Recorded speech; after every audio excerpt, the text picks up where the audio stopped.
খুইলা দিতে। আবু বকর সিদ্দিক ডাকতেছে, তোমার কি মন চায় পরনের কাপড় খুইলা দিতে? বিবি জবাব দিচ্ছে, স্বামী গো, শুধু পরনের কাপড় নয়, সম্ভব যদি হতো গো স্বামী, আমার কলিজাটা খুইলা দিয়া দিতাম।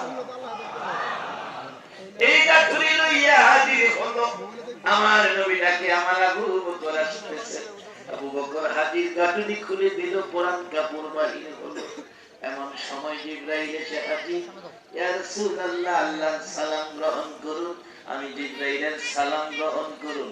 জিবরাইল, তোমার পরনে জান্নাতি পোশাক থাকার কথা, খেজুর পাতার চাটাই পোশাক কেন? জিবরাইল জবাব দিচ্ছে, হুজুর, আপনার ভালোবাসায় আবু বকরের বিবি খেজুর পাতার চাটাই পরে পরনের কাপড়টা, এই কাপড়টা দিয়েছে। হুজুর, এই ভালোবাসার সম্মান দিতে যাইয়া গো নবী, আমি জিবরাইল সহ সকল ফেরেশতারে খেজুর পাতার পোশাক পরাইছে। এইভাবে আবু বকর তার বিবি সহ আমার নবীর ভালোবাসা দিয়েছেন।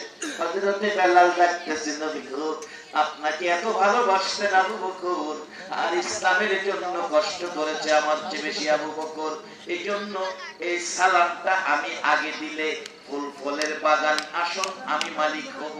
হুজুর, আমি মালিক না হইয়া আমার ভাইকে মালিক বানানোর জন্য আমার ভাই আবু বকরের মুখ থেকে সালাম বাহির করাইলাম। আগে আগে সালাম বাহির করাইয়া এই ফুল ফল বেহেশতের বাগান আসনটার মালিক আমি আলী না হইয়া গো নবী আমার ভাই আবু বকরকে মালিক বানাইয়া দিলাম। ইসলাম কি